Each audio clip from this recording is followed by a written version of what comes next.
La vie, pour la plupart des gens, c'est d'aller d'un point A à un point B. Tout ça est merveilleusement linéaire. Moi, donc, c'est pas comme ça.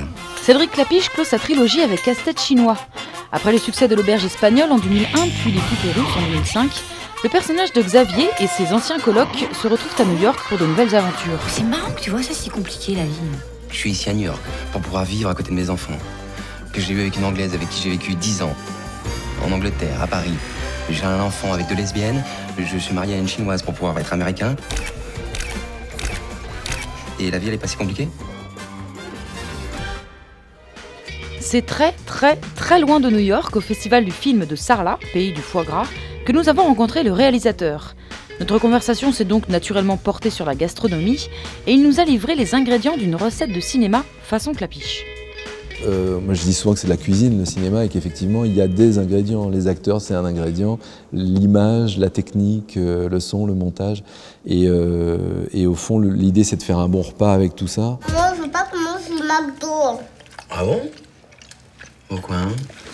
Juste c'est pas bon.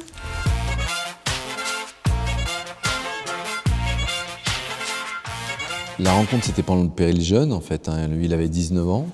Il n'avait jamais joué. Il était très timide et tout ça, mais en même temps, il complétait bien cette bande de garçons du péril jeune. Et lui, ce qui était bien et très troublant, c'est que c'est quelqu'un qui rallie les autres, pas dans le côté autoritaire ou en donnant des ordres, c'est par son charme en fait. Là maintenant, ça fait 20 ans qu'on travaille, qu'on se connaît et qu'on a fait 7 films.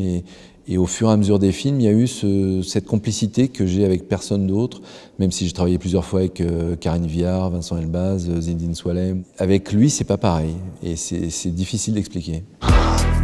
Depuis 6 mois, on est séparés avec Wendy. Ah non, c'est pas vrai. Vous alliez si bien ensemble. Xavier, faut que tu fasses quelque chose parce que tu vires con là.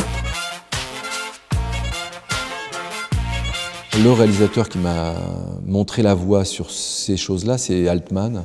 Dans MASH, dans Nashville, dans ces films-là. Pour moi, c'est un peu un maître du genre avec beaucoup de personnages. Le fait d'avoir un film basé sur l'opposition de 2 personnes fabrique quelque chose qui manque de nuances pour moi. Donc c'est vrai que je préfère un film où il y a 5 personnages comme dans le péril jeune, parce que je répartis des choses et je trouve que dans le fait de décrire les êtres humains, c'est bien de décrire ça avec des nuances et de ne pas être manichéen. Il y a quand même, quand on met 10 personnes dans une salle, il y aura quand même 10 façons de s'exprimer, 10 façons de représenter l'être humain. J'aurais donné n'importe quoi pour qu'il m'accepte ici.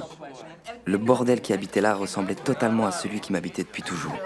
C'est comme si leurs engueulades, c'était celles qui avaient lieu dans ma tête en permanence depuis que je suis tout petit. J'ai besoin du fait que même s'il y a un héros fort, il soit entouré par un collectif. Tous mes films parlent d'une chose, c'est toujours le rapport de l'individu avec comment il s'associe avec d'autres. Donc d'une certaine façon, ce thème qui m'intéresse, c'est le thème de la ville. La ville s'imprime dans les gens, vraiment.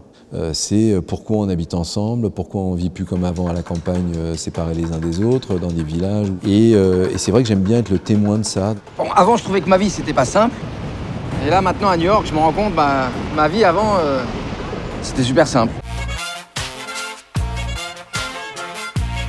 En fait, j'ai commencé à le faire sur mes courts-métrages et j'ai vraiment très bêtement continué à le faire en me disant « Tiens, c'est drôle de faire une apparition à chaque fois ». C'était vraiment comme une signature avec mon corps dans chaque film. Mon meilleur rôle, c'est dans Un air de famille. C'était très drôle parce qu'en fait, ça devait être un acteur qui devait jouer le père de Bakri, Jaoui et Yordanov. Donc, ils sont 3 enfants adultes. Et il y a un flashback où on voit leur père quand ils sont petits. L'acteur s'est désisté quelques jours avant le tournage. Et je les ai regardés dans un jeu. Est-ce que vous avez une idée de qui peut jouer votre père? Et tous les 3, ils m'ont regardé. C'était vrai qu'ils avaient la même idée en tête. C'était drôle de voir que eux, les 3 pensaient à moi et moi, j'aurais jamais pensé à moi. Rapprochez-vous. Souriez. Non, un vrai sourire. Tomate. Ce que tu vois, c'est les derniers instants vaguement idylliques.